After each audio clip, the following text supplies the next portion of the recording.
ಹೇಗಿದ್ರಿ ಅಲ್ಲ future and options trading ಕೋರ್ಸ್ನ ಇನ್ನೊಂದು ವೀಡಿಯೋಕ್ಕೆ ವೆಲ್ಕಮ್. ಹಿಂದಿನ ವೀಡಿಯೋದಲ್ಲಿ ನಾವು ಫ್ಯೂಚರ್ ಅಂದರೆ ಏನು, ಆಪ್ಷನ್ ಅಂದರೆ ಏನು, ಕ್ಯಾಶ್ ಮಾರ್ಕೆಟ್ ಅಂದರೆ ಏನು, ಕಾಲ್ ಆಪ್ಷನ್ ಅಂದರೆ ಏನು, ಪುಟ್ ಆಪ್ಷನ್ ಅಂದರೆ ಏನು ಅಂತ ನೋಡಿದ್ದೀವಿ. ಇವತ್ತಿನ ವೀಡಿಯೋದಲ್ಲಿ ಅವುಗಳಿಗೆ ಒಂದು ಎಕ್ಸಾಂಪಲನ್ನು ನೋಡೋಣ. ಅದರ ಜೊತೆಗೆ ನಾವು ಒಂದಿಷ್ಟು ಬೇರೆ ವಿಷಯಗಳ ಬಗ್ಗೆಯೂ ಸಹ ನೋಡೋಣ. ಇಲ್ಲಿ ವಿಡಿಯೋನ ಸ್ಟಾರ್ಟ್ ಮಾಡೋಕ್ಕಿಂತ ಮುಂಚೆ ನಾನೇನು ಡಿಸ್ಕಸ್ ಮಾಡ್ತೀನಿ ಇದು ಕೇವಲ ಎಜುಕೇಷನಲ್ ಪರ್ಪಸ್ಗೆ ಮಾತ್ರ, ಯಾವುದೇ ರೀತಿಯ ರೆಕಮೆಂಡೇಷನ್ ಅಲ್ಲ. ಈ ಒಂದು ಕೋರ್ಸ್ ಕಂಪ್ಲೀಟ್ ಆಗಿ ಫ್ರೀ ಆಗಿರುತ್ತೆ. ನೀವು ನನ್ನ ವೀಡಿಯೋಸ್ಗಳನ್ನು ಲೈಕ್ ಮತ್ತು ಶೇರ್ ಮಾಡೋದ್ರ ಮೂಲಕ, ಹಾಗೆ ಈ ಚಾನಲ್ಗೆ ಸಬ್ಸ್ಕ್ರೈಬ್ ಮಾಡೋದ್ರ ಮೂಲಕ ಸಪೋರ್ಟನ್ನು ಮಾಡ್ಬೋದು. ಸೊ ಇಲ್ಲಿ ಎಕ್ಸಾಂಪಲ್ಗೋಸ್ಕರ ನಾನು ಒಂದು ಸ್ಟಾಕನ್ನು ತಗೋತೀನಿ. ಆ ಸ್ಟಾಕಿನ ಹೆಸರೇನಿದೆ ಅದು XYZ ಅಂತ ಹೇಳಿ. ಇದು ಕಂಪ್ಲೀಟಾಗಿ ಒಂದು ಇಮ್ಯಾಜಿನರಿ ಸ್ಟಾಕ್. ನಾವೀಗ ಈ ಒಂದು ಸ್ಟಾಕ್ 100 ರೂಪಾಯಲ್ಲಿ ಟ್ರೇಡ್ ಆಗ್ತಾ ಇದೆ ಅಂತ ಅಂದ್ಕೊಳ್ಳೋಣ. ಸೊ ನೆಕ್ಸ್ಟ್ ಮುಂಬರುವ ದಿನಗಳಲ್ಲಿ ಏನಾಗ್ಬೋದಂದರೆ ಈ ಒಂದು ಸ್ಟಾಕಿನ ಬೆಲೆ 110ಕ್ಕೆ ಹೋಗ್ಬೋದು, ಅಥವಾ 120ಕ್ಕೆ ಹೋಗ್ಬೋದು, ಅಥವಾ ಮೇಲ್ಗಡೆ ಹೋಗ್ಬೋದು, ಅಥವಾ ಇದರ ಬೆಲೆ ಇನ್ನೂ ಕಡಿಮೆಯಾಗಿ 90ಕ್ಕೆ ಬರ್ಬೋದು, ಅಥವಾ 80ಕ್ಕೆ ಬರ್ಬೋದು, ಅಥವಾ 70ಕ್ಕೆ ಬರ್ಬೋದು, ಅಥವಾ ಅದಕ್ಕಿಂತಲೂ ಕಡಿಮೆ ಬರ್ಬೋದು. ಸೊ ಇಲ್ಲಿ ಈ ಒಂದು ಸ್ಟಾಕ್ ಏನಿದೆ ಇದರ ಬೆಲೆ ಮುಂಬರುವ ದಿನಗಳಲ್ಲಿ ಮೇಲೆ ಹೋಗುತ್ತೆ ಅಂತ ನನಗೆ ಅನಿಸಿದರೆ ನಾನೇನು ಮಾಡ್ಬೋದಂದರೆ, ನಾನು ಕ್ಯಾಶ್ ಮಾರ್ಕೆಟಲ್ಲಿ ಈಕ್ವಿಟಿ ಶೇರ್ಗಳನ್ನು ಪರ್ಚೇಸ್ ಮಾಡ್ಬೋದು. ಇಲ್ಲಿ ನಾನು 1 ಶೇರ್ ಬೇಕಾದರೆ 1, 10 ಬೇಕಾದರೆ 10, 100 ಬೇಕಾದರೆ 100, ಈ ರೀತಿ ನನಗೆ ಎಷ್ಟು ಶೇರ್ಗಳು ಬೇಕೋ ಅಷ್ಟು ಶೇರ್ಗಳನ್ನು ಮಾರುಕಟ್ಟೆಯಲ್ಲಿ ಯಾರಾದರೂ ಸೆಲ್ ಮಾಡ್ತಾಯಿದ್ರೆ ಅವರಿಂದ ನಾನು ಪರ್ಚೇಸ್ ಮಾಡಬಹುದು. ಇಲ್ಲಿ ಈ ಒಂದು ಶೇರ್ಗಳನ್ನು ಪರ್ಚೇಸ್ ಮಾಡೋದಕ್ಕೆ ನಾನು ಕಂಪ್ಲೀಟ್ ಹಣವನ್ನು ಕೊಡಬೇಕಾಗತ್ತೆ. ಇಮ್ಮಿಡಿಯೇಟಾಗಿ ನೆಕ್ಸ್ಟ್ ದಿನ ನನಗೆ ನನ್ನ ಡಿಮ್ಯಾಟ್ ಅಕೌಂಟ್ಗೆ ಶೇರ್ಗಳು ಕ್ರೆಡಿಟ್ ಆಗ್ತವೆ. ಸಪೋಸ್ ನಾನು ಇದನ್ನು 100 ರೂಪಾಯಿಗೆ ಬೈ ಮಾಡಿದೆ ಅಂತ ಅಂದ್ಕೊಂಡ್ರೆ, ನಂತರ ಇದರ ಬೆಲೆ ಜಾಸ್ತಿಯಾಗಿ 1000ಕ್ಕೆ ಹೋಗಿ, ನಂತರ ಇದು ಕಡಿಮೆ ಆಗಿ ಒಂದು 50 ರೂಪಾಯಿಗೆ ಬಂದು ನಾನು ಇದನ್ನು 50 ರೂಪಾಯಿಯಲ್ಲಿ ಸೆಲ್ ಮಾಡಿದರೆ ಆಗ ನನಗೆ ಇಲ್ಲಿ ಪ್ರತಿಯೊಂದು ಶೇರಿನ ಮೇಲೆ 50 ರೂಪಾಯಿ ಲಾಸ್ ಆಗುತ್ತೆ. ಸೊ ಇಲ್ಲಿ ಒಂದು ಇಂಪಾರ್ಟೆಂಟ್ ವಿಷಯ ನಾವು ತಿಳ್ಕೊಬೇಕಾದ್ದೇನಪ್ಪ ಅಂದರೆ, ನಾವು ಎಲ್ಲಿ ಇದನ್ನು ಬೈ ಮಾಡಿದ್ದೀವಿ, ನಾವು ಇದನ್ನು ಎಲ್ಲಿ ಸೆಲ್ ಮಾಡಿದ್ದೀವಿ ಅನ್ನೋದು ನಮ್ಮ ರಿಯಲೈಸ್ಡ್ ಪ್ರಾಫಿಟ್ ಅಥವಾ ಲಾಸನ್ನು ಡಿಸೈಡ್ ಮಾಡುತ್ತೆ. ಅದೇ ನಾನು ಇಲ್ಲಿ 100 ರೂಪಾಯಲ್ಲಿ ಬೈ ಮಾಡಿದೆ, ನಂತರ ಇದು 1000ಕ್ಕೆ ಹೋಯಿತು, ನಂತರ ನಾನು 50ಕ್ಕೆ ಸೇಲ್ ಮಾಡಿದೆ ಅಂದರೆ ಈ 1000ಕ್ಕೆ ಹೋಗಿದ್ದು ಲೆಕ್ಕಕ್ಕಿಲ್ಲ. ಸೊ ನಾನು ಎಲ್ಲಿ ಬೈ ಮಾಡಿದೆ, ಎಲ್ಲಿ ಸೆಲ್ ಮಾಡಿದೆ, ಅದ್ರ ಪ್ರಕಾರ ನನಗೆ ರಿಯಲೈಸ್ಡ್ P&L ಆಗುತ್ತೆ. ಸೊ ಇದ್ರ ಬಗ್ಗೆ ನಮಗೆ ಗೊತ್ತಿರಬೇಕು. ಇನ್ನು ನಾವಿಲ್ಲಿ ಈ ಒಂದು ಸ್ಟಾಕಿನ ಫ್ಯೂಚರ್ ಮತ್ತು ಆಪ್ಷನ್ಸ್ ಬಗ್ಗೆ ನೋಡೋಣ. ಈ ಒಂದು ಸ್ಟಾಕ್ ಏನಿದೆ ಇದರ ಫ್ಯೂಚರ್ ಮತ್ತು ಆಪ್ಷನ್ ಕಾಂಟ್ರಾಕ್ಟ್ಗಳು ಸಿಗ್ತಾ ಇದ್ದರೆ ನಾವು ಅವುಗಳನ್ನು ಬೇಕಾದರೆ ಬೈ ಅಥವಾ ಸೆಲ್ ಮಾಡಬಹುದು. ನಮ್ಮ ವ್ಯೂ ಏನಿದೆಯೋ, ನಾವು ಏನು ಮಾಡಲಿಕ್ಕೆ ಹೊರಟಿದ್ವೋ ಅದಕ್ಕೆ ಅನುಗುಣವಾಗಿ. ಇಲ್ಲಿ ಈ ಫ್ಯೂಚರ್ ಮತ್ತು ಆಪ್ಷನ್ ಏನಿದ್ದಾವೆ ಇದನ್ನು ನಾವು ಡೆರಿವೇಟಿವ್ಸ್ ಅಂತ ಹೇಳ್ತೀವಿ. ಯಾಕಂದರೆ ಇವುಗಳ ಪ್ರೈಸ್ ಏನಿದೆ, ಈ ಒಂದು ಕಾಂಟ್ರಾಕ್ಟ್ಗಳ ಪ್ರೈಸ್ ಏನಿದೆ ಅದು ಒಂದು ಆ್ಯಸೆಟಿನ ಪ್ರೈಸಿಂದ ಡಿರೈವ್ ಮಾಡಲಾಗಿರುತ್ತೆ. XYZ ಸ್ಟಾಕಿನ ಫ್ಯೂಚರ್ ಮತ್ತು ಆಪ್ಷನ್ ಕಾಂಟ್ರಾಕ್ಟ್ಗಳು ಏನಿದ್ದಾವೆ ಅವುಗಳ ಪ್ರೈಸ್ ಈ ಒಂದು ಸ್ಟಾಕಿನ ಪ್ರೈಸಿಂದ ಡಿರೈವ್ ಆಗಿರುತ್ತೆ. ಸೊ ಹಾಗಾಗಿ ಇವುಗಳನ್ನು ಡೆರಿವೇಟಿವ್ಸ್ ಅಂತ ಹೇಳ್ತೀವಿ. ಸೊ ಇಲ್ಲಿ ನಾವು ಒಂದು ಶೇರ್ಗಳನ್ನು ಬೈ ಮಾಡುವಾಗ ನಮಗೆ ಎಷ್ಟು ಕ್ವಾಂಟಿಟಿ ಬೇಕೋ ಅಷ್ಟನ್ನು ಬೈ ಮಾಡಬಹುದಿತ್ತು. ಫಾರ್ ಎಕ್ಸಾಂಪಲ್ ನನಗೆ 1 ಶೇರ್ ಬೇಕಾದರೆ 1 ಶೇರ್, 10 ಬೇಕಾದರೆ 10, 100 ಬೇಕಾದರೆ 100 ಅಂತ ಹೇಳಿ. ಆದರೆ ನಾವು ಡೆರಿವೇಟಿವ್ಸ್ ಸೆಗ್ಮೆಂಟಲ್ಲಿ ಟ್ರೇಡನ್ನು ಮಾಡುವಾಗ ನಾವು ಫ್ಯೂಚರ್ ಕಾಂಟ್ರಾಕ್ಟ್ ಅಥವಾ ಆಪ್ಷನ್ ಕಾಂಟ್ರಾಕ್ಟನ್ನು ಬೈ ಅಥವಾ ಸೆಲ್ ಮಾಡೋದಾದರೆ ನಾವು ಲಾಟ್ಗಳ ಲೆಕ್ಕದಲ್ಲಿ ಟ್ರೇಡನ್ನು ಮಾಡಬೇಕಾಗುತ್ತೆ. ಒಂದು ಲಾಟಲ್ಲಿ ಒಂದು ನಿರ್ದಿಷ್ಟ ಸಂಖ್ಯೆಯ ಶೇರ್ಗಳು ಇರ್ತವೆ. ಫಾರ್ ಎಕ್ಸಾಂಪಲ್ ಕೆಲವೊಂದು ಸ್ಟಾಕ್ಗಳ ಫ್ಯೂಚರ್ ಆ್ಯಂಡ್ ಆಪ್ಷನ್ ಕಾಂಟ್ರಾಕ್ಟಲ್ಲಿ ಒಂದು ಲಾಟಲ್ಲಿ 100 ಶೇರ್ಗಳು ಇರ್ಬೋದು. ಅದೇ ಕೆಲವೊಂದು ಸ್ಟಾಕ್ಗಳಿಗೆ ಇದು 500 ಶೇರ್ ಆಗಿರ್ಬೋದು, ಕೆಲವೊಂದು ಸ್ಟಾಕ್ಗಳಿಗೆ ಇದು 5000 ಶೇರ್ಗಳು ಸಹ ಆಗಿರ್ಬೋದು. ಸೊ ಇಲ್ಲಿ ಡೆರಿವೇಟಿವ್ ಸೆಗ್ಮೆಂಟಲ್ಲಿ ನಾವು ಟ್ರೇಡನ್ನು ಮಾಡುವಾಗ ಲಾಟ್ಗಳ ಲೆಕ್ಕದಲ್ಲಿ ಟ್ರೇಡ್ ಮಾಡಬೇಕಾಗತ್ತೆ. ಕಡಿಮೆ ಅಂದರೆ ನಾವು ಒಂದು ಲಾಟನ್ನು ಬೈ ಮಾಡ್ಬೋದು ಅಥವಾ ಸೆಲ್ ಮಾಡ್ಬೋದು. ಸೊ ಇಲ್ಲಿ ಎಕ್ಸಾಂಪಲ್ಗೋಸ್ಕರ ನಾವು ಏನು ಅಂದ್ಕೊಳ್ಳೋಣ ಅಂದರೆ, ನಮ್ಮ ಈ ಒಂದು ಸ್ಟಾಕ್ ಏನಿದೆ XYZ ಇದರ ಒಂದು ಲಾಟಲ್ಲಿ 100 ಶೇರ್ಗಳು ಇದ್ದಾವೆ ಅಂತ ಹೇಳಿ. ಸೊ ಈಗ ನಾವು ಇಲ್ಲಿ ಫ್ಯೂಚರ್ ಅಂದರೆ ಏನು ಅಂತ ನೋಡೋಣ. ಸಪೋಸ್ ಇಲ್ಲಿ ಈ ಒಂದು ಸ್ಟಾಕ್ ಏನಿದೆ ಇದು ಈಗ 100 ರೂಪಾಯಲ್ಲಿ ಟ್ರೇಡ್ ಆಗ್ತಾ ಇದೆ. ಸೊ ನನಗೆ ಏನನ್ಸುತ್ತೆ ಅಂದರೆ ಈ ಒಂದು ಸ್ಟಾಕ್ ಏನಿದೆ ಇದರ ಬೆಲೆ ಮುಂದಿನ ಒಂದು ತಿಂಗಳಲ್ಲಿ 110 ಅಥವಾ 120ಕ್ಕೆ ಹೋಗುತ್ತೆ ಅಂತ ಹೇಳಿ. ಸೊ ಇಲ್ಲಿ ನಾನು ಒಂದು ವೇಳೆ ಈಕ್ವಿಟಿ ಸೆಗ್ಮೆಂಟಲ್ಲಿ ಈ ಒಂದು ಸ್ಟಾಕನ್ನು ಬೈ ಮಾಡಬೇಕು ಅಂತ ಇದ್ದರೆ ಆಗ ನಾನು ಸಂಪೂರ್ಣ ಹಣವನ್ನು ಇಲ್ಲಿ ಕೊಡಬೇಕಾಗತ್ತೆ. ಆದರೆ ನಾನೊಂದು ಫ್ಯೂಚರ್ ಕಾಂಟ್ರಾಕ್ಟನ್ನು ಬೈ ಮಾಡಿದರೆ ಆಗ ನಾನು ಇವತ್ತಿನ ಒಂದು ಪ್ರೈಸನ್ನು ಲಾಕ್ ಮಾಡಿ ಈ ಒಂದು ಸ್ಟಾಕಿನ ಶೇರ್ಗಳನ್ನು ಫ್ಯೂಚರಲ್ಲಿ ಒಂದು ಸ್ಪೆಸಿಫಿಕ್ ದಿನ ಪರ್ಚೇಸ್ ಮಾಡಬಹುದು. ಫಾರ್ ಎಕ್ಸಾಂಪಲ್ ನಾನೇನು ಇಲ್ಲಿ ಫ್ಯೂಚರ್ ಕಾಂಟ್ರಾಕ್ಟಿನ ಬಗ್ಗೆ ಮಾತಾಡ್ತಾ ಇದ್ದೀನಿ. ಇದರ ಎಕ್ಸ್ಪೈರಿ 28 ಫೆಬ್ 2026ಕ್ಕೆ ಆಗುತ್ತೆ ಅಂತ ಅಂದ್ಕೊಂಡ್ರೆ ನಾನಿಲ್ಲಿ ಫ್ಯೂಚರ್ ಕಾಂಟ್ರಾಕ್ಟನ್ನು ಬೈ ಮಾಡಿದರೆ ಈ ಒಂದು ಎಕ್ಸ್ಪೈರಿಯ ದಿನ ನಾನು ಇವಾಗ ಏನೊಂದು ಪ್ರೈಸ್ ಇದೆ ಈ ಪ್ರೈಸನ್ನು ಲಾಕ್ ಮಾಡೋದ್ರ ಮೂಲಕ ಈ ಒಂದು ಪ್ರೈಸ್ನಲ್ಲಿ ಈ ಎಕ್ಸ್ಪೈರಿಯ ದಿನ ಈ ಒಂದು ಸ್ಟಾಕಿನ ಶೇರ್ಗಳನ್ನು ಪರ್ಚೇಸ್ ಮಾಡಬಹುದು. ಇಲ್ಲಿ ನಾವು ಲಾಟ್ಗಳನ್ನು ಬೈ ಮಾಡಬೇಕಾಗುತ್ತೆ. ಒಂದು ಲಾಟ್ಗಳಲ್ಲಿ 100 ಶೇರ್ಗಳು ಇದ್ದಾವೆ. ಸಪೋಸ್ ನನಗೆ 500 ಶೇರ್ಗಳನ್ನು ಪರ್ಚೇಸ್ ಮಾಡಬೇಕು ಅಂತ ಇದ್ದರೆ ನಾನು ಇಲ್ಲಿ ಫ್ಯೂಚರಿನ 5 ಲಾಟ್ಗಳನ್ನು ಬೈ ಮಾಡಬೇಕಾಗತ್ತೆ. ಮೇ ಬಿ ಈಗ ಕರೆಂಟ್ ಮಾರ್ಕೆಟಲ್ಲಿ ಇದರ ಬೆಲೆ 100 ರೂಪಾಯಿ ಇದೆ, ಆದರೆ ಇದರ ಫ್ಯೂಚರ್ ಕಾಂಟ್ರಾಕ್ಟಿನ ಬೆಲೆ 103 ರೂಪಾಯಿ ಇರಬಹುದು. ಸೊ ನಾನು ಇಲ್ಲಿ 5 ಲಾಟನ್ನು ಬೈ ಮಾಡೋದಾದರೆ ಇದು 500 ಮಲ್ಟಿಪ್ಲೈಡ್ ಬೈ 103 ಇವಾಗಿನ ಫ್ಯೂಚರ್ ಪ್ರೈಸ್ ಆಗುತ್ತೆ. ಸೊ ಇಷ್ಟು ಹಣವನ್ನು ನಾನು ಕೊಡಬೇಕಾಗತ್ತೆ. ಆದರೆ ನಾನು ಫ್ಯೂಚರ್ ಕಾಂಟ್ರಾಕ್ಟನ್ನು ಇಲ್ಲಿ ಬೈ ಮಾಡ್ತಿರೋ ಕಾರಣಕ್ಕೆ ನಾನು ಈ ಸಂಪೂರ್ಣ ಹಣವನ್ನು ಈಗ ಕೊಡಬೇಕಾಗಿ ಇಲ್ಲ. ಸೊ ನಾನಿಲ್ಲಿ ಈ ಒಂದು ಬೆಲೆಯ ಮೇ ಬಿ 20% ಅಥವಾ 30% ಮಾರ್ಜಿನ್ ಹಣವನ್ನು ಕೊಟ್ಟರೆ ಉಳಿದ ಹಣವನ್ನು ಈ ಒಂದು ಎಕ್ಸ್ಪೈರಿ ದಿನ ಕೊಟ್ಟು ನಾನು ಶೇರ್ಗಳನ್ನು ಪರ್ಚೇಸ್ ಮಾಡಬಹುದು. ಸಪೋಸ್ ಈ ಎಕ್ಸ್ಪೈರಿಯ ದಿನ ಈ ಒಂದು ಶೇರಿನ ಬೆಲೆ 120ಕ್ಕೆ ಹೋದರೆ ಆಗಲೂ ಸಹ ನನಗೆ ಈ ಒಂದು ಶೇರ್ಗಳು ಅಂದರೆ 500 ಶೇರ್ಗಳು ನಾನು 5 ಲಾಟನ್ನು ಬೈ ಮಾಡಿರೋ ಕಾರಣಕ್ಕೆ 103 ರೂಪಾಯಿ ಬೆಲೆಯಲ್ಲಿ ಈ ಎಕ್ಸ್ಪೈರಿಯ ದಿನ ಸಿಗುತ್ತೆ. ಸೊ ನನ್ನ ಬಳಿ ಎಕ್ಸ್ಪೈರಿಯ ದಿನ ಈ ಒಂದು ಫ್ಯೂಚರ್ ಕಾಂಟ್ರಾಕ್ಟ್ ಇತ್ತು ಅಂತ ಆದರೆ ನನ್ನ ಅಕೌಂಟಲ್ಲಿ ಏನು ಈ ಉಳಿದ ಹಣವನ್ನು ನಾನು ಕೊಡಬೇಕು ಆ ಹಣವೂ ಸಹ ಇರಬೇಕಾಗತ್ತೆ. ಯಾಕಂದರೆ ನನಗೆ ಶೇರ್ಗಳು ಸಿಗ್ತವೆ, ನಾನು ಆ ಶೇರ್ಗಳಿಗೆ ಪೂರ್ಣ ಬೆಲೆಯನ್ನು ಈ ಒಂದು ಎಕ್ಸ್ಪೈರಿಯ ದಿನ ಕೊಡಬೇಕಾಗತ್ತೆ. ಸೊ ಇಲ್ಲಿ ಈ ಒಂದು ಫ್ಯೂಚರ್ ಕಾಂಟ್ರಾಕ್ಟನ್ನು ಬೈ ಮಾಡೋದ್ರ ಮೂಲಕ ನಾನು ಫ್ಯೂಚರಲ್ಲಿ ಈ ಒಂದು ಸ್ಟಾಕಿನ ಒಂದಿಷ್ಟು ಶೇರ್ಗಳನ್ನು ಬೈ ಮಾಡುವ ಬಗ್ಗೆ ಪ್ರಾಮಿಸ್ ಮಾಡ್ತಾ ಇದ್ದೀನಿ. ನಾನು ಈ ಒಂದು ಬೆಲೆಗೆ ಬೈ ಮಾಡ್ತೀನಿ ಅಂತ ಹೇಳಿ. ಯಾಕಂದರೆ ನನ್ನ ವ್ಯೂ ಏನಿದೆ ಅಂದರೆ ಮುಂಬರುವ ದಿನಗಳಲ್ಲಿ ಪ್ರೈಸ್ ಜಾಸ್ತಿ ಆಗುತ್ತೆ, ಈಗಲೇ ನಾನು ಈ ಪ್ರೈಸನ್ನು ಲಾಕ್ ಮಾಡ್ತೀನಿ ಅಂತ ಹೇಳಿ. ಸೊ ಇಲ್ಲಿ ನಾವು ರಿಯಲ್ ಮಾರ್ಕೆಟಲ್ಲಿ ಟ್ರೇಡನ್ನು ಮಾಡುವಾಗ ನಮ್ಮ ಈ ಫ್ಯೂಚರ್ ಕಾಂಟ್ರಾಕ್ಟ್ಗಳನ್ನು ಎಕ್ಸ್ಪೈರಿ ದಿನದವರೆಗೆ ಇಟ್ಕೋಬೇಕು ಅಂತಿಲ್ಲ. ನಾವು ಬೇಕಾದರೆ ಅದನ್ನು ಮಿಡ್ವೇಯಲ್ಲಿ ಕ್ಲೋಸ್ ಸಹ ಮಾಡ್ಬೋದು. ಸೊ ಫ್ಯೂಚರ್ ಕಾಂಟ್ರಾಕ್ಟನ್ನು ಬೈ ಮಾಡೋದ್ರ ಮೂಲಕ ನಾವು ಫ್ಯೂಚರ್ ಡೇಟಲ್ಲಿ ಒಂದು ಆ್ಯಸೆಟನ್ನು ಒಂದು ಸ್ಪೆಸಿಫಿಕ್ ಬೆಲೆಗೆ ಬೈ ಮಾಡುವ ರೈಟನ್ನು ತೊಗೋತೀವಿ. ಆದರೆ ಅದ್ರ ಜೊತೆ ನಮಗೆ ಆಬ್ಲಿಗೇಷನ್ ಸಹ ಇರುತ್ತೆ ಬೈ ಮಾಡಲೇಬೇಕು ಅಂತ ಹೇಳಿ. ಸಪೋಸ್ ಈ ಒಂದು ಸ್ಟಾಕಿನ ಬೆಲೆ 70 ರೂಪಾಯಿಗೆ ಬಂದರೆ ಆಗ ಸಪೋಸ್ ಈ ಒಂದು ಎಕ್ಸ್ಪೈರಿಯ ದಿನ ನನ್ನ ಬಳಿ ಈ ಫ್ಯೂಚರ್ ಕಾಂಟ್ರಾಕ್ಟ್ ಇದ್ದರೆ 5 ಲಾಟನ್ನು ಬೈ ಮಾಡುವಂಥದ್ದು ನಾನು ಬೈ ಮಾಡಲೇಬೇಕು 103 ರೂಪಾಯಿಯನ್ನು ಕೊಟ್ಟು. ಸಪೋಸ್ ಇದು 70 ರೂಪಾಯಿಗೆ ಬಂದಿದೆ, ನಾನು 103 ರೂಪಾಯಿ ಕೊಟ್ಟು ಬೈ ಮಾಡೋದಿಲ್ಲ ಅಂತ ಹೇಳುವ ಹಾಗಿಲ್ಲ. ಫ್ಯೂಚರ್ ಕಾಂಟ್ರಾಕ್ಟಲ್ಲಿ ಆಬ್ಲಿಗೇಷನ್ ಇರುತ್ತೆ. ಇಲ್ಲಿ ನಾವೇನು ಫ್ಯೂಚರ್ ಕಾಂಟ್ರಾಕ್ಟ್ಗಳನ್ನು ಬೈ ಮಾಡೋದ್ರ ಬಗ್ಗೆ ಈಗ ಎಕ್ಸಾಂಪಲನ್ನು ನೋಡಿದ್ದೀವಿ. ನಾವು ಬೇಕಾದರೆ ಈ ಕಾಂಟ್ರಾಕ್ಟ್ಗಳನ್ನು ಸೆಲ್ ಸಹ ಮಾಡಬಹುದು. ಇದಕ್ಕೆ ಒಂದು ಬೆಸ್ಟ್ ಎಕ್ಸಾಂಪಲ್ ಯಾವುದಪ್ಪ ಅಂದರೆ ಸಪೋಸ್ ನಾನು ಭತ್ತವನ್ನು ಬೆಳೀತಿದ್ದೀನಿ ಅಂತ ಅಂದ್ಕೊಳ್ಳೋಣ. ಸೊ ಈಗ ಭತ್ತದ ಬೆಲೆ ಏನಿದೆ ಅದು 1 kgಗೆ ಒಂದು 80 ರೂಪಾಯಿ ಇದೆ ಅಂತ ನಾವು ಎಕ್ಸಾಂಪಲ್ಗೆ ತಗೊಳ್ಳೋಣ. ಸೊ ಇದು 80 ರೂಪಾಯಿ ಇರೋ ಕಾರಣಕ್ಕೆ ನನಗೇನು ಅನ್ನಿಸ್ತಾ ಇದೆ ಅಂದರೆ ಈ ಒಂದು ರೇಟ್ ಏನಿದೆ ಇದು ತುಂಬಾ ಒಳ್ಳೆಯ ರೇಟ್ ಅಂತ ಹೇಳಿ.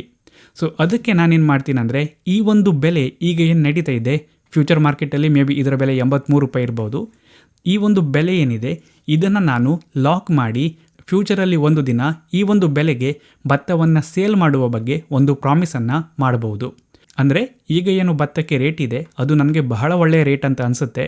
ಸೊ ಹಾಗಾಗಿ ನಾನೇನು ಮಾಡ್ತೀನಿ ಅಂದರೆ ನಾನೇನು ಭತ್ತ ಬೆಳೀತಾ ಇದ್ದೀನಿ ಅದನ್ನು 6 ತಿಂಗಳು ಆದ ನಂತರ ಈ ಒಂದು ಬೆಲೆಗೆ ಸೇಲ್ ಮಾಡುವ ಹಾಗೆ ಒಂದು ಕಾಂಟ್ರಾಕ್ಟನ್ನು ಮಾಡ್ಕೋತೀನಿ. ಯಾಕಂದರೆ ನನಗೆ ಇದು ತುಂಬಾ ಒಳ್ಳೆ ರೇಟ್ ಇದೆ, ನಾನು ಈ ಪ್ರೈಸನ್ನು ಲಾಕ್ ಮಾಡಬೇಕು ಅಂತ ಹೇಳಿ. ಸಪೋಸ್ ನಾನು ಒಂದು 5 ಕ್ವಿಂಟಾಲ್ ಭತ್ತಕ್ಕೆ ಈ ಕಾಂಟ್ರಾಕ್ಟನ್ನು ಮಾಡಿಕೊಂಡೆ ಅಂತ ಆದರೆ ಸಪೋಸ್ ಇದು 6 ಮಂತಿನ ಕಾಂಟ್ರಾಕ್ಟ್ ಆದರೆ ಸೊ ನಾನು ಈ 83 ರೂಪಾಯಿ ರೇಟ್ ಏನಿದೆ ಇದನ್ನು ಈಗ ಲಾಕ್ ಮಾಡ್ತಾ ಇದ್ದೀನಿ.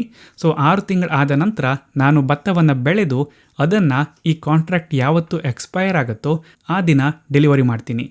ಸೊ ಇವಾಗ ಏನು ಭತ್ತಕ್ಕೆ ಒಳ್ಳೆಯ ಪ್ರೈಸ್ ಇದೆ ಇದನ್ನು ನಾನು ನನ್ನ ಏನೊಂದು ಭತ್ತದ ಬೆಳೆ ನೆಕ್ಸ್ಟ್ ಬರ್ತಾ ಇದೆ ಇದಕ್ಕೆ ನಾನು ಗ್ಯಾರಂಟಿ ಮಾಡ್ಕೋಬಹುದು.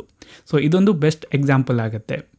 ಸೊ ಇಲ್ಲಿ ಒಂದು ಫ್ಯೂಚರ್ ಕಾಂಟ್ರಾಕ್ಟನ್ನು ಸೆಲ್ ಮಾಡೋದ್ರ ಮೂಲಕ ನಮಗೆ ಒಂದು ರೈಟ್ ಸಿಗುತ್ತೆ ಮತ್ತು ಒಂದು ಆಬ್ಲಿಗೇಷನ್ ಸಹ ಇದೆ. ಅದೇನಪ್ಪ ಅಂದರೆ ಫ್ಯೂಚರಲ್ಲಿ ಒಂದು ನಿರ್ದಿಷ್ಟ ದಿನ ನಿರ್ದಿಷ್ಟ ಬೆಲೆಗೆ ಒಂದು ಆ್ಯಸೆಟನ್ನು ಸೆಲ್ ಮಾಡ್ತೀನಿ ಅಂತ ಹೇಳಿ. ಆದರೆ ನಾನು ಸೆಲ್ ಮಾಡೋದಿಲ್ಲ ಅಂತ ಹೇಳೋ ಹಾಗಿಲ್ಲ. ಈ ಒಂದು ಭತ್ತದ ಬೆಲೆ 120 ರೂಪಾಯಿ ಹೋದರೆ ಆಗಲೂ ಸಹ ಈ ಒಂದು ಕಾಂಟ್ರಾಕ್ಟ್ ಪ್ರಕಾರ ನಾನು ಈ ಎಕ್ಸ್ಪೈರಿ ಡೇ ದಿನ 83 ರೂಪಾಯಿಗೆ ಸೆಲ್ ಮಾಡಲೇಬೇಕು. ಸಪೋಸ್ ಇದ್ರ ಬೆಲೆ 20 ರೂಪಾಯಿಗೆ ಬಂದರೆ ಆಗಲೂ ಸಹ ನನಗೆ ನನ್ನ ಭತ್ತದ ಬೆಳೆಯನ್ನು 83 ರೂಪಾಯಿ ಪರ್ kgಗೆ ಸೇಲ್ ಮಾಡಲಿಕ್ಕೆ ಸಾಧ್ಯ ಆಗುತ್ತೆ. ಇದೊಂದು ಜಸ್ಟ್ ಎಕ್ಸಾಂಪಲ್, ಜಾಸ್ತಿ ಇದ್ರ ಬಗ್ಗೆ ಥಿಂಕ್ ಮಾಡಲಿಕ್ಕೆ ಹೋಗಬೇಡಿ, ಜಸ್ಟ್ ಎಕ್ಸಾಂಪಲ್ ಆಗಿ ಇದನ್ನು ತಗೊಳ್ಳಿ. ಸೊ ಇದು ಬೆಸ್ಟ್ ಎಕ್ಸಾಂಪಲ್ ಫ್ಯೂಚರನ್ನು ಸೆಲ್ ಮಾಡೋದ್ರ ಬಗ್ಗೆ ನಾವು ಮಾತಾಡೋದಾದರೆ. ಸೊ ಇದೇ ಟಾಪಿಕನ್ನು ನೀವು ಸ್ಟಾಕ್ ಮಾರ್ಕೆಟಲ್ಲಿ ಸ್ಟಾಕಿಗೆ ಸಹ ಅಪ್ಲೈ ಮಾಡಿ ನೋಡ್ಬೋದು. ಸಪೋಸ್ ನನ್ನ ಬಳಿ ಒಂದು 500 ಸ್ಟಾಕ್ ಇದೆ, ಇವಾಗ ಏನೊಂದು ₹100 ರೇಟ್ ನಡೀತಾ ಇದೆ, ನನಗೆ ಇದು ಬಹಳ ಒಳ್ಳೆಯ ರೇಟ್ ಅನಿಸ್ತಾ ಇದೆ. ಸೊ ಇದರ ಫ್ಯೂಚರ್ ಕಾಂಟ್ರಾಕ್ಟ್ ಬೆಲೆ ₹103 ಇರ್ಬೋದು. ಸೊ ನಾನು ಈ ಒಂದು ಬೆಲೆಯನ್ನು ಈಗ ಲಾಕ್ ಮಾಡಿ ನನ್ನ ಬಳಿ ಇರುವ ಶೇರ್ಗಳನ್ನು 1 ತಿಂಗಳು ಆದ ನಂತರ ನಾನು ಬೇಕಾದರೆ ಸೆಲ್ ಮಾಡ್ಬೋದು. ಸೊ ಇವಾಗ ನಾನು ಸೆಲ್ ಮಾಡೋದಿಲ್ಲ, ಆದರೆ 1 ತಿಂಗಳು ಆದ ನಂತರ ಸೆಲ್ ಮಾಡ್ತಾ ಇದ್ದೀನಿ. ಬಟ್ ಇವಾಗ ಏನು ಪ್ರೈಸ್ ಇದೆ ಇದನ್ನು ನಾನು ಲಾಕ್ ಮಾಡ್ತಾ ಇದ್ದೀನಿ. ಇದು ಫ್ಯೂಚರ್ ಕಾಂಟ್ರಾಕ್ಟನ್ನು ಸೆಲ್ ಮಾಡೋದ್ರ ಮೂಲಕ. ಸೊ ಇಲ್ಲಿ ಇಂಪಾರ್ಟೆಂಟಾಗಿ ನೆನ್ಪಿಟ್ಕೋಬೇಕಾದ್ದೇನಪ್ಪ ಅಂದರೆ, ಒಂದು ಲಾಟ್ಗಳಲ್ಲಿ ಟ್ರಾನ್ಸಾಕ್ಷನ್ ಮಾಡಬೇಕು, ಇನ್ನೊಂದು ಫ್ಯೂಚರ್ ಕಾಂಟ್ರಾಕ್ಟನ್ನು ಬೈ ಅಥವಾ ಸೆಲ್ ಮಾಡಿದರೆ ರೈಟು ಇರುತ್ತೆ, ಆಬ್ಲಿಗೇಷನು ಇರುತ್ತೆ. ನಾವು ಹಿಂದೆ ಸರಿಯೋ ಹಾಗಿಲ್ಲ, ಏನೊಂದು ಅಗ್ರೀಡ್ ಪ್ರೈಸ್ ಇದೆ ಅದ್ರ ಪ್ರಕಾರ ನಾವು ನಡ್ಕೊಳ್ಳೇಬೇಕಾಗತ್ತೆ. ಇನ್ನು ನಾವು ರಿಯಲ್ ವರ್ಲ್ಡಲ್ಲಿ ಏನು ಟ್ರೇಡ್ ಮಾಡ್ತೀವಿ, ಆಗ ನಾವು ಒಂದು ಫ್ಯೂಚರ್ ಕಾಂಟ್ರಾಕ್ಟನ್ನು ಬೈ ಮಾಡಿದರೆ ಅಥವಾ ಸೆಲ್ ಮಾಡಿದರೆ ಅದನ್ನು ಎಕ್ಸ್ಪೈರಿ ದಿನದವರೆಗೆ ನಾವು ಇಟ್ಕೋಬೇಕು ಅಂತ ಇಲ್ಲ, ಮಿಡ್ವೇಯಲ್ಲಿ ನಾವು ಅದನ್ನು ಕ್ಲೋಸ್ ಸಹ ಮಾಡಬಹುದು. ಸೊ ನೆಕ್ಸ್ಟ್ ನಾವು ಮಾತಾಡೋಣ ಕಾಲ್ ಆಪ್ಷನ್ನ ಬಗ್ಗೆ. ಸೊ ಈಗ ಈ ಒಂದು ಸ್ಟಾಕ್ ಏನಿದೆ XYZ, ಇದರ ಬೆಲೆ ₹100 ಟ್ರೇಡ್ ಆಗ್ತಾ ಇದೆ. ಸೊ ನನಗೇನು ಅನಿಸುತ್ತೆ ಅಂದರೆ ನೆಕ್ಸ್ಟ್ ಮುಂಬರುವ ದಿನಗಳಲ್ಲಿ ಇದರ ಬೆಲೆ 150ಕ್ಕೆ ಹೋಗುತ್ತೆ ಅಂತ ಹೇಳಿ. ಇದು ನನಗೆ ಇರುವಂತಹ ಒಂದು ವ್ಯೂ. ಬಟ್ ಅದ್ರ ಜೊತೆಗೆ ನನಗೆ ಏನು ಅನಿಸುತ್ತೆ ಅಂದರೆ, ಮೇ ಬಿ ನನ್ನ ವ್ಯೂ ರಾಂಗ್ ಆದರೆ ಇದು 80 ಅಥವಾ ₹90 ಬರ್ಬೋದು ಅಂತ ಹೇಳಿ. ನಾನು ಒಂದೇ ಈಕ್ವಿಟಿ ಮಾರ್ಕೆಟಲ್ಲಿ ಇದನ್ನು ಬೈ ಮಾಡಿದರೆ ಈಗ ನಾನು ಸಂಪೂರ್ಣ ಹಣವನ್ನು ಕೊಡಬೇಕು. ಸಪೋಸ್ ಪ್ರೈಸ್ ಡ್ರಾಪ್ ಆದರೆ ನನಗೆ ಲಾಸ್ ಆಗುತ್ತೆ, ಅದೇ ಪ್ರೈಸ್ ಜಾಸ್ತಿ ಆದರೆ ಪ್ರಾಫಿಟ್ ಆಗುತ್ತೆ. ಅದೇ ನಾನು ಫ್ಯೂಚರ್ ಕಾಂಟ್ರಾಕ್ಟನ್ನು ತಗೊಂಡ್ರೆ ಆಗಲೂ ಸಹ ಹಾಗೆ, ನಾನೀಗ ಮಾರ್ಜಿನ್ ಕೊಡ್ಬೋದು, ಆದರೆ ನಾನು ಗ್ಯಾರಂಟಿಡ್ ಆಗಿ ಸ್ಟಾಕನ್ನು ಬೈ ಮಾಡಲೇಬೇಕು. ಸಪೋಸ್ ಅದರ ಪ್ರೈಸ್ ₹70 ಹೋದರೂ ಸಹ ಎಕ್ಸ್ಪೈರಿ ಡೇ ದಿನ ನಾನು ಅದನ್ನು ಬೈ ಮಾಡಲೇಬೇಕಾಗಿ ಬರುತ್ತೆ. ಸೊ ಹಾಗಾಗಿ ನನಗೆ ಫ್ಯೂಚರ್ ಕಾಂಟ್ರಾಕ್ಟ್ ಸಹ ಅಷ್ಟೊಂದು ಅಟ್ರಾಕ್ಟಿವ್ ಅಂತ ಅನ್ನಿಸ್ತಾ ಇಲ್ಲ. ಸೊ ನನಗೇನು ಅನ್ನಿಸ್ತಾ ಇದೆ ಅಂದರೆ, ಈ ಒಂದು ಸ್ಟಾಕ್ ಏನಿದೆ ಅದರ ಬೆಲೆ ಈಗ 100 ಇದೆ, ಬಟ್ ಇದು 150ಕ್ಕೆ ಹೋಗುತ್ತೆ ಅಂತ ಅನಿಸುತ್ತೆ. ಆದರೆ ಅದು 80ಕ್ಕೂ ಬರ್ಬೋದು. 80ಕ್ಕೆ ಬಂದರೆ ನಾನು ಫ್ಯೂಚರ್ ಅಥವಾ ಇಕ್ವಿಟಿ ಮಾರ್ಕೆಟಲ್ಲಿ ಬೈ ಮಾಡಿದರೆ ದೊಡ್ಡ ಲಾಸನ್ನು ತಗೋಬೇಕಾಗತ್ತೆ ಅನ್ನೋದು ನನಗೆ ಒಂದು ಹೆದರಿಕೆ. ಸೊ ಅದಕ್ಕೆ ನಾನೇನು ಥಿಂಕ್ ಮಾಡ್ತೀನಿ ಅಂದರೆ, ಸಪೋಸ್ ಈ ಒಂದು ಸ್ಟಾಕಿನ ಬೆಲೆ ₹110ಕ್ಕಿಂತ ಜಾಸ್ತಿಗೆ ಹೋದರೆ ನಾನು ಇದನ್ನು ₹110ಗೆ ಬೈ ಮಾಡುವ ಹಾಗೆ ಒಂದು ಆಪ್ಷನನ್ನು ಬೈ ಮಾಡಬೇಕು ಅಂತ ಹೇಳಿ, ಒಂದು ಕಾಂಟ್ರಾಕ್ಟನ್ನು ಬೈ ಮಾಡಬೇಕು ಅಂತ ಹೇಳಿ. ಅಂದರೆ ಸಪೋಸ್ ಈ ಒಂದು ಸ್ಟಾಕಿನ ಬೆಲೆ, ಈ ಒಂದು ಕಾಂಟ್ರಾಕ್ಟಿನ ಎಕ್ಸ್ಪೈರಿ ದಿನ, ಫಾರ್ ಎಕ್ಸಾಂಪಲ್ ಈ ದಿನ ಅಂತ ನಾವು ಅಂದ್ಕೊಂಡ್ರೆ, ಇದರ ಬೆಲೆ 110ಕ್ಕಿಂತ ಮೇಲಿದ್ದರೆ ನಾನು ಇದನ್ನು ₹110ಗೆ ಬೈ ಮಾಡ್ತೀನಿ. ಸಪೋಸ್ ಇದರ ಬೆಲೆ 110ಕ್ಕಿಂತ ಕಡಿಮೆ ಇದ್ದರೆ ನಾನು ಆವಾಗ ಬೈ ಮಾಡೋದಿಲ್ಲ ಅಂತ ಹೇಳಿ. ಸೊ ಈ ರೀತಿಯ ಒಂದು ಸಿಚುವೇಷನ್ಗಳಲ್ಲಿ ನಾವು ಕಾಲ್ ಆಪ್ಷನನ್ನು ಬೈ ಮಾಡಬಹುದು. ಯಾರು ಕಾಲ್ ಆಪ್ಷನನ್ನು ಬೈ ಮಾಡ್ತಾರೋ ಅವರಿಗೆ ಒಂದು ಆ್ಯಸೆಟನ್ನು ಫ್ಯೂಚರಲ್ಲಿ ಒಂದು ನಿರ್ದಿಷ್ಟ ದಿನ ನಿರ್ದಿಷ್ಟ ಬೆಲೆಗೆ ಬೈ ಮಾಡುವ ರೈಟ್ ಸಿಗುತ್ತೆ, ಆದರೆ ಆಬ್ಲಿಗೇಷನ್ ಇಲ್ಲ. ಅವರಿಗೆ ಫೇವರೇಬಲ್ ಸಿಚುವೇಷನ್ ಇದ್ದರೆ ಅವರು ಬೈ ಮಾಡ್ತಾರೆ. ಅವರು ಬೈ ಮಾಡಬೇಕು ಅಂತ ಹೋದರೆ ಅವರಿಗೆ ಸಿಕ್ಕೇ ಸಿಗುತ್ತೆ ಅದು, ಆದರೆ ಅವರು ಬೈ ಮಾಡಲೇಬೇಕಂತಿಲ್ಲ. ಅವರಿಗೆ ಸಿಚುವೇಷನ್ ಫೇವರೇಬಲ್ ಇಲ್ಲ ಅಂದರೆ ಅವರು ಅದನ್ನು ಬೈ ಮಾಡೋದಿಲ್ಲ ಅಂತ ಹೇಳ್ಬೋದು. ಸಪೋಸ್ ಈ ಒಂದು ಸ್ಟಾಕ್ ಬಗ್ಗೆ ನಾನು ಮಾತಾಡೋದಾದರೆ, ನಾನಿದನ್ನು ₹110ಗೆ ಬೈ ಮಾಡೋದ್ರ ಬಗ್ಗೆ ಒಂದು ಕಾಲ್ ಆಪ್ಷನನ್ನು ಬೈ ಮಾಡಿದರೆ, ಸಪೋಸ್ ಈ ಒಂದು ಸ್ಟಾಕಿನ ಬೆಲೆ ಈ ಎಕ್ಸ್ಪೈರಿ ಡೇ ದಿನ 125ಕ್ಕೆ ಹೋದರೆ ನಾನು ಈ ಕಾಲ್ ಆಪ್ಷನನ್ನು ಬಳಸ್ಕೊಂಡು ₹110ಗೆ ಬೈ ಮಾಡ್ತೀನಿ. ಅದೇ ಇದರ ಬೆಲೆ ₹80ಗೆ ಬಂದರೆ ನಾನು ಈ ಕಾಲ್ ಆಪ್ಷನನ್ನು ಬಳಸ್ಕೊಂಡು ಬೈ ಮಾಡಲಿಕ್ಕೆ ಹೋಗೋದಿಲ್ಲ. ಯಾಕಂದರೆ ₹80ಗೆ ಸಿಗುವಂತಹ ಸ್ಟಾಕನ್ನು ನಾನು ಯಾಕೆ ನನ್ನ ಕಾಂಟ್ರಾಕ್ಟನ್ನು ಬಳಸ್ಕೊಂಡು ₹110ಗೆ ಬೈ ಮಾಡಲಿ. ಅದೇ ಈ ಶೇರಿನ ಬೆಲೆ 125 ಆದರೆ ನಾನು ನನ್ನ ಕಾಂಟ್ರಾಕ್ಟನ್ನು ಯೂಸ್ ಮಾಡಿಕೊಂಡು ಅದನ್ನು ₹110ಗೆ ಬೈ ಮಾಡ್ತೀನಿ. ಸೊ ಫೇವರೇಬಲ್ ಸಿಚುವೇಷನ್ ಇದ್ದರೆ ನಾನು ನನ್ನ ರೈಟ್ಸನ್ನು ಬಳಸ್ತೀನಿ, ಕಾಲ್ ಆಪ್ಷನನ್ನು ಬಳಸಿ ಬೈ ಮಾಡ್ತೀನಿ, ಇಲ್ಲಾಂದರೆ ಬೈ ಮಾಡೋದಿಲ್ಲ ಅಂತ ಹೇಳಿ. ಸೊ ನಾವು ಈ ಕಾಲ್ ಆಪ್ಷನನ್ನು ಬೈ ಮಾಡುವಾಗ ಪ್ರೀಮಿಯಮನ್ನು ಪೇ ಮಾಡಬೇಕಾಗತ್ತೆ. ಸಪೋಸ್ ನನಗೆ 1 ತಿಂಗಳು ಆದ ನಂತರ ಈ ಒಂದು ಸ್ಟಾಕಿನ ಬೆಲೆ ಸಪೋಸ್ 110ಕ್ಕಿಂತ ಜಾಸ್ತಿ ಹೋದರೆ 500 ಶೇರ್ಗಳನ್ನು ಬೈ ಮಾಡಬೇಕು ಅಂತ ಪ್ಲ್ಯಾನ್ ಇದೆ ಅಂತ ಅಂದ್ಕೊಳ್ಳೋಣ. 500 ಅಂದರೆ ನಾನಿಲ್ಲಿ 5 ಲಾಟ್ ಕಾಲ್ ಆಪ್ಷನನ್ನು ಬೈ ಮಾಡಬೇಕಾಗತ್ತೆ ಈ ಒಂದು ಉದ್ದೇಶಕ್ಕೆ. ಸೊ ಇಲ್ಲಿ ಈ ಒಂದು ಕಾಲ್ ಆಪ್ಷನ್ ಏನಿದೆ ಇದರ ಪ್ರೀಮಿಯಂ ಪರ್ ಶೇರ್ ₹2 ಇದೆ ಅಂತ ನಾವು ಅಂದ್ಕೊಂಡ್ರೆ, ನಾನಿಲ್ಲಿ 5 ಲಾಟನ್ನು ಬೈ ಮಾಡ್ತಾ ಇದ್ದೀನಿ. ಒಂದು ಲಾಟಲ್ಲಿ 100 ಶೇರ್ ಇರುತ್ತೆ. ಅಂದರೆ ನಾನು ಒಟ್ಟಾರೆ 2, ಅದೇನಪ್ಪ ಅಂದರೆ ಈ ಒಂದು premium per share multiplied by 5 lot multiplied by number of shares in a lot which is equal to 1000. So ನಾನು 1000ವನ್ನು ಪ್ರೀಮಿಯಮ್ ಆಗಿ ಕೊಡಬೇಕಾಗತ್ತೆ. ನಾನು 1000 ಕೊಟ್ಟು ಈ ಒಂದು ಕಾಲ್ ಆಪ್ಷನನ್ನು ಬೈ ಮಾಡಿದರೆ ಆಗ ನನಗೆ ಈ ಒಂದು ಎಕ್ಸ್ಪೈರಿಯ ದಿನ ಈ ಒಂದು ಸ್ಟಾಕನ್ನು ₹110ಗೆ ಬೈ ಮಾಡುವ ರೈಟ್ ಸಿಗುತ್ತೆ. ಆದರೆ ನಾನು ಬೈ ಮಾಡಲೇಬೇಕಂತಿಲ್ಲ, ಆಬ್ಲಿಗೇಷನ್ ಇಲ್ಲ. ಈ ಒಂದು ಸ್ಟಾಕಿನ ಬೆಲೆ 110ಕ್ಕಿಂತ ಜಾಸ್ತಿ ಇದ್ದರೆ ನಾನು ಈ ಒಂದು ರೈಟನ್ನು ಯೂಸ್ ಮಾಡಿ ಬೈ ಮಾಡ್ತೀನಿ, ನಂತರ ಮೇ ಬಿ ನಾನು ಅದನ್ನು ಇಟ್ಕೋಬಹುದು ಅಥವಾ ಸೆಲ್ ಮಾಡ್ಬೋದು. ಸೊ ಈ ಎಕ್ಸ್ಪೈರಿ ಡೇ ದಿನ ಸಪೋಸ್ ಈ ಒಂದು ಕಾಲ್ ಆಪ್ಷನ್ ನನ್ನ ಬಳಿ ಇದ್ದು ಸ್ಟಾಕಿನ ಬೆಲೆ 120-125ಕ್ಕೆ ಹೋದರೆ ಆಗ ನನ್ನ ಅಕೌಂಟಲ್ಲಿ ಈ ಒಂದು ಸ್ಟಾಕಿಗೆ ನಾನೇನು ಹಣವನ್ನು ಕೊಡಬೇಕು, ಆ ಹಣ ನನ್ನ ಅಕೌಂಟಲ್ಲಿ ಇರಬೇಕಾಗತ್ತೆ. ಯಾಕಂದರೆ ನನಗೆ ಆ ದಿನ ಶೇರ್ಸ್ ಸಿಗುತ್ತೆ, ನಾನು ಆ ಒಂದು ಶೇರ್ಗಳಿಗೆ ಹಣವನ್ನು ಕೊಡಬೇಕಾಗತ್ತೆ. ಇಲ್ಲಿ ಈ ಒಂದು ಆಪ್ಷನನ್ನು ಬೈ ಮಾಡುವಾಗ ನಾನೇನು ಪ್ರೀಮಿಯಮನ್ನು ಪೇ ಮಾಡಿದ್ದೀನಿ, ಅದು ಜಸ್ಟ್ ಈ ಒಂದು ಕಾಂಟ್ರಾಕ್ಟ್ ಅಥವಾ ಈ ಒಂದು ಆಪ್ಷನ್ಗೋಸ್ಕರ ನಾನು ಕೊಟ್ಟಿರುವಂತಹ ಹಣ. ಅದು ಈ ಕಾಂಟ್ರಾಕ್ಟ್ ಎಕ್ಸ್ಪೈರಿ ಆಗೋ ದಿನ ಹೋಗುತ್ತೆ, ನನಗೆ ಅದು ಇಲ್ಲ. ನಾನು ಯಾರಿಗೆ ಈ ಪ್ರೀಮಿಯಮನ್ನು ಕೊಟ್ಟಿದ್ದೀನೋ, ಯಾರು ನನಗೆ ಕಾಲ್ ಆಪ್ಷನನ್ನು ಸೆಲ್ ಮಾಡಿದ್ದಾರೋ ಅವರಿಗೆ ಈ ಪ್ರೀಮಿಯಂ ಹೋಗುತ್ತೆ. ಎಗೈನ್ ನಾವು ಇಲ್ಲಿ ರಿಯಲ್ ವರ್ಲ್ಡಲ್ಲಿ ಟ್ರೇಡನ್ನು ಮಾಡುವಾಗ ಕಾಲ್ ಆಪ್ಷನನ್ನು ಬೈ ಮಾಡ್ಕೊಂಡಿದ್ರೆ ಅದನ್ನು ನಾವು ಎಕ್ಸ್ಪೈರಿ ದಿನದವರೆಗೆ ಇಟ್ಕೋಬೇಕು ಅಂತ ಇಲ್ಲ, ಮಿಡ್ ವೇಯಲ್ಲಿ ನಾವು ಅದನ್ನು ಬೇಕಾದರೆ ಕ್ಲೋಸ್ ಸಹ ಮಾಡ್ಬೋದು.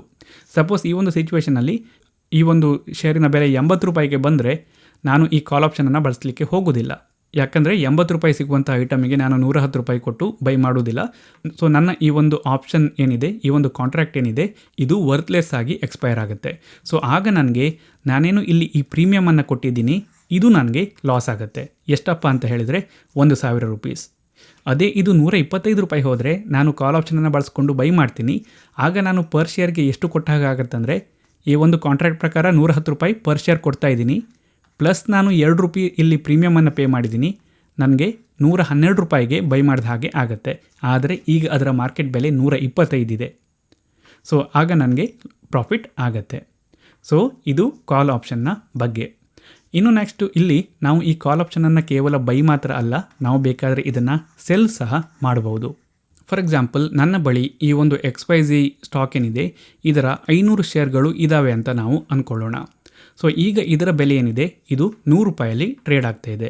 ಸೊ ಒಂದಿಷ್ಟು ಜನರಿಗೆ ಏನು ಅನಿಸುತ್ತೆ ಅಂದರೆ ಇದರ ಬೆಲೆ ನೆಕ್ಸ್ಟು 150ಕ್ಕೆ ಹೋಗುತ್ತೆ ಅಥವಾ 180ಕ್ಕೆ ಹೋಗುತ್ತೆ ಅಂತ ಇರ್ಬೋದು. ಅದೇ ರೀತಿ ನನ್ನ ಬಳಿ ಏನು ಸ್ಟಾಕ್ ಇದೆ, ನನಗೆ ಏನು ಅನಿಸುತ್ತೆ ಅಂದರೆ ಈಗ ಇದು 100 ರೂಪಾಯಲ್ಲಿದೆ, ಸಪೋಸ್ ಇದಕ್ಕೆ 110 ರೂಪಾಯಿ ಏನಾದರೂ ಸಿಕ್ಕಿದರೆ ಅದು ತುಂಬಾ ಒಳ್ಳೆ ಪ್ರೈಸ್ ಆಗುತ್ತೆ ಅಂತ ನನ್ನ ಒಪಿನಿಯನ್. ಸೊ ಯಾರಿಗೆ ಈ ಒಂದು ಸ್ಟಾಕಿನ ಬೆಲೆ 150ಕ್ಕೆ ಹೋಗ್ಬೋದು, 180ಕ್ಕೆ ಹೋಗ್ಬೋದು ಅಂತ ಇರುತ್ತೋ ಅವರು ಒಂದು ಕಾಲ್ ಆಪ್ಷನನ್ನು ನೋಡ್ತಾ ಇರ್ಬೋದು. ಅದರ ಪ್ರಕಾರ ಅವರಿಗೆ ಈಗ 100 ರೂಪಾಯಲ್ಲಿ ಟ್ರೇಡ್ ಆಗ್ತಾ ಇರುವ ಸ್ಟಾಕನ್ನು 1 ತಿಂಗಳು ಆದ ನಂತರ 110 ರೂಪಾಯಿಗೆ ಬೈ ಮಾಡುವ ರೈಟ್ಸ್ ಬೇಕು ಅಂತ ಹೇಳಿ. ಅವ್ರು ಏನು ಅನ್ಕೋತಾರೆ ಅಂದರೆ 110 ರೂಪಾಯಿಗಿಂತ ಜಾಸ್ತಿ ಇದ್ದರೆ ನಾನು ಬೈ ಮಾಡ್ತೀನಿ, ಕಡಿಮೆ ಇದ್ದರೆ ಬೈ ಮಾಡೋದಿಲ್ಲ, ಅದಕ್ಕೆ ನಾನು ಒಂದು ಕಾಲ್ ಆಪ್ಷನನ್ನು ಬೈ ಮಾಡ್ತೀನಿ ಅಂತ ಹೇಳಿ ಅದಕ್ಕೆ ಅವರು ಪ್ರೀಮಿಯಂ ಕೊಡಲಿಕ್ಕೆ ರೆಡಿ ಇರ್ತಾರೆ. ಸೊ ಇಲ್ಲಿ ನನ್ನ ಬಳಿ 500 ಸ್ಟಾಕ್ ಇದೆ, ನನಗೇನು ಅನ್ನಿಸ್ತಾ ಇದೆ ಅಂದರೆ ಸಪೋಸ್ 110 ರೂಪಾಯಿ ಸಿಕ್ಕಿದರೆ ತುಂಬಾ ಒಳ್ಳೆ ರೇಟ್ ಆಗುತ್ತೆ, ಇದಕ್ಕಿಂತ ಮೇಲೆ ಹೋಗೋದಿಲ್ಲ ಇದರ ಪ್ರೈಸ್ ಅನ್ನೋದು ನನ್ನ ವ್ಯೂ ಆಗಿದೆ. ಈಗ ಇದರ ಬೆಲೆ 100 ರೂಪಾಯಿ ಇದೆ. ಸಪೋಸ್ ನನಗೇನು ಅನಿಸುತ್ತೆ ಅಂದರೆ ಸಪೋಸ್ ಇದ್ರ ಬೆಲೆ ಏನಾದರೂ ಕಡಿಮೆ ಆದರೆ ನನ್ನ ಬಳಿ ಈ ಒಂದು ಆ್ಯಸೆಟ್ ಇದೆ, ನಾನಿಲ್ಲಿ ಇನ್ವೆಸ್ಟ್ ಮಾಡಿರೋ ಹಣ ಇದೆ, ಅದು ಏನು ಇನ್ಕಮನ್ನು ಜನ್ರೇಟ್ ಮಾಡ್ತಾ ಇಲ್ಲ ಅಂತ ಹೇಳಿ. ಸೊ ಅಂಥ ಸಿಚುವೇಷನಲ್ಲಿ ನಾನೇನು ಮಾಡ್ತೀನಿ ಅಂದರೆ, ಯಾರು ಈ 110 ರೂಪಾಯಿ ಬೆಲೆಯ ಒಂದು ಕಾಲ್ ಆಪ್ಷನನ್ನು ಬೈ ಮಾಡಲಿಕ್ಕೆ ನೋಡ್ತಾ ಇರ್ತಾರೋ, ಸಪೋಸ್ ಇವರು 2 ರೂಪೀಸ್ ಪ್ರೀಮಿಯಮನ್ನು ಪರ್ ಶೇರ್ ಕೊಡಲಿಕ್ಕೆ ರೆಡಿ ಇರೋದಾದರೆ ಇವರಿಗೆ ನಾನು ಈ ಕಾಲ್ ಆಪ್ಷನನ್ನು ಸೆಲ್ ಮಾಡ್ತೀನಿ. ಸೊ ಇದರಿಂದಾಗಿ ಏನಾಗುತ್ತೆ ಅಂದರೆ, ಸಪೋಸ್ ಈ ಒಂದು ಎಕ್ಸ್ಪೈರಿ ಡೇ ದಿನ ಈ ಒಂದು ಕಾಲ್ ಆಪ್ಷನ್ ಏನಿದೆ ಇದು 110 ರೂಪಾಯಿಗಿಂತ ಜಾಸ್ತಿ ಇದ್ದರೆ ಈ ಕಾಲ್ ಆಪ್ಷನನ್ನು ಬೈ ಮಾಡಿದವರು ಶೇರ್ಗಳನ್ನು ಪರ್ಚೇಸ್ ಮಾಡಲಿಕ್ಕೆ ಬರ್ತಾರೆ. ಆಗ ನಾನು ಅವರಿಗೆ ಶೇರ್ಗಳನ್ನು ಕೊಡಲೇಬೇಕಾಗತ್ತೆ. ಆಪ್ಷನನ್ನು ಯಾರು ಸೆಲ್ ಮಾಡಿರ್ತಾರೋ ಅವರಿಗೆ ಆಬ್ಲಿಗೇಷನ್ ಇರುತ್ತೆ. ಆಪ್ಷನ್ ಬೈ ಮಾಡಿದವರು ಅವರ ರೈಟ್ಸನ್ನು ಎಕ್ಸಸೈಸ್ ಮಾಡಿದರೆ ನಾವು ಇಲ್ಲ ಅಂತ ಹೇಳೋ ಹಾಗಿರೋದಿಲ್ಲ. ನಾವು ಶೇರ್ಗಳ ಡೆಲಿವರಿಯನ್ನು ಕೊಡಲೇಬೇಕಾಗತ್ತೆ, ಅವರಿಗೆ ಸೇಲ್ ಮಾಡಲೇಬೇಕಾಗತ್ತೆ. ಸಪೋಸ್ ಇಲ್ಲಿ ಇನಿಷಿಯಲಿ ನನ್ನ ವ್ಯೂ ಇದ್ದಿದ್ದೇನು, ಈಗ 100 ರೂಪಾಯಲ್ಲಿದೆ, ಸಪೋಸ್ ಇದು 110 ರೂಪಾಯಿ ಸಿಕ್ಕಿದರೆ ನನಗೆ ತುಂಬಾ ಒಳ್ಳೆಯ ಪ್ರೈಸ್ ಆಗುತ್ತೆ ಅಂತ ಹೇಳಿ. ಸೊ ಆ ದಿನ ಸಪೋಸ್ ಇದರ ಪ್ರೈಸ್ ಮೇಲೆ ಹೋದರೆ ನಾನಿಲ್ಲಿ ಅವರಿಗೆ 110 ರೂಪಾಯಿಗೆ ಸೆಲ್ ಮಾಡ್ತೀನಿ. ಸೊ ಈ ಕಾಲ್ ಆಪ್ಷನನ್ನು ಬೈ ಮಾಡಿದವರು 110 ರೂಪಾಯಿಗೆ ಬೈ ಮಾಡ್ತಾರೆ. ಇದರ ಜೊತೆಗೆ ಇವರೇನು ಪರ್ ಶೇರ್ 2 ರೂಪಾಯಿ ಪ್ರೀಮಿಯಮನ್ನು ಇಲ್ಲಿ ಕೊಟ್ಟಿರ್ತಾರೆ ಈ ಒಂದು ಕಾಂಟ್ರಾಕ್ಟ್ಗೆ, ಅದು ಸಹ ನನಗೆ ಸಿಕ್ಕಿರುತ್ತೆ. ಸೊ ಒಟ್ಟಾರೆ ನಾನು 110 ಪ್ಲಸ್ 2 ರೂಪಾಯಿ ಪ್ರೀಮಿಯಂ ಪರ್ ಶೇರ್ 112 ರೂಪಾಯಿಗೆ ನನ್ನ ಪ್ರತಿ ಶೇರನ್ನು ಸೆಲ್ ಮಾಡಿದ ಹಾಗೆ ಆಗುತ್ತೆ. ಅದೇ ಈ ಕಾಲ್ ಆಪ್ಷನನ್ನು ಬೈ ಮಾಡಿದವರು 110 ಪ್ಲಸ್ 2 112 ರೂಪಾಯಿಗೆ ಇದನ್ನು ಬೈ ಮಾಡಿದ ಹಾಗೆ ಆಗುತ್ತೆ. ನಾನು ಇಲ್ಲಿ 112ಕ್ಕೆ ಸೆಲ್ ಮಾಡಿರ್ತೀನಿ, ಇವರು 112ಕ್ಕೆ ಬೈ ಮಾಡಿದ ಹಾಗೆ ಆಗುತ್ತೆ. ಸಪೋಸ್ ಈ ಒಂದು ಸ್ಟಾಕಿನ ಬೆಲೆ ಕಡಿಮೆ ಆಯಿತು, ಸಪೋಸ್ ಇದು 100 ರೂಪಾಯಲ್ಲೇ ಉಳ್ಕೋತು ಅಥವಾ 90 ರೂಪಾಯಿಗೆ ಬಂತು ಅಂತ ಇಟ್ಕೊಳ್ಳೋಣ. ಆಗ ಈ ಕಾಲ್ ಆಪ್ಷನನ್ನು ಬೈ ಮಾಡಿದವರು ತಮ್ಮ ರೈಟ್ಸನ್ನು ಎಕ್ಸಸೈಸ್ ಮಾಡಲಿಕ್ಕೆ ಹೋಗೋದಿಲ್ಲ. ಯಾಕಂದರೆ ₹100 ಮಾರ್ಕೆಟಲ್ಲಿ ಸಿಗ್ತಾ ಇರೋ ಶೇರನ್ನು ₹110 ಕೊಟ್ಟು ಅವರು ಈ ಕಾಂಟ್ರಾಕ್ಟನ್ನು ಬಳಸ್ಕೊಂಡು ಬೈ ಮಾಡಲಿಕ್ಕೆ ಬರುವುದಿಲ್ಲ. ಹಾಗೆ ಬಂದರೆ ನನಗೇನು ಪ್ರಾಬ್ಲಮ್ ಇಲ್ಲ, ₹100 ಇರೋ ಸ್ಟಾಕನ್ನು ನಾನು 110ಕ್ಕೆ ಸೆಲ್ ಮಾಡ್ತೀನಿ. ಬಟ್ ಅವರು ಬರೋದಿಲ್ಲ. ಸೊ ಆಗೇನಾಗತ್ತಂದರೆ ಈ ಕಾಲ್ ಆಪ್ಷನನ್ನು ಬೈ ಮಾಡಿದವರು ಈ ಒಂದು ಪ್ರೀಮಿಯಂ ಏನು ಅವರು ಪೇ ಮಾಡಿದ್ರು ಕಾಲ್ ಆಪ್ಷನ್ಗೆ ಅದನ್ನು ಕಳ್ಕೊತಾರೆ.